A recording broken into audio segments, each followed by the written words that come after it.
আমার প্রিয় বন্ধুরা, এই পুজো টুজো সেরে এসে এই এখন জামা কাপড় মেলে তারপর এসে দেখো এখন মাছ ভাজছি। তেলাপিয়া মাছগুলো ভাজা হয়ে গেছে, আর মাছের মাথাটা আমার কর্তামশাই খেতে চেয়েছে, তাই মাছের মাথাটা ভাজছি। আর এখানে প্রেসারে পেঁপে আলু সেদ্ধ বসিয়েছি। এই আমাদের রান্না আজকে।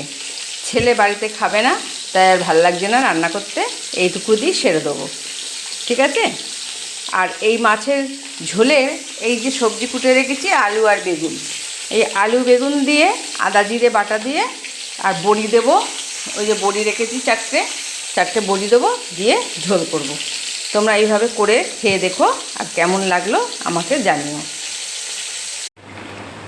আমার প্রিয় বন্ধুরা, দেখো তেলাপিয়া মাছের ঝোল আমার হয়ে গেছে।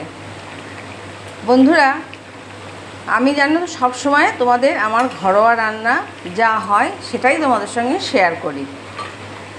এবার তোমরা যদি মনে করো কোনো কিছু রান্না তোমরা দেখতে চাও, আমাকে কমেন্ট করে জানিও, আমি চেষ্টা করব তোমাদের দেখাতে।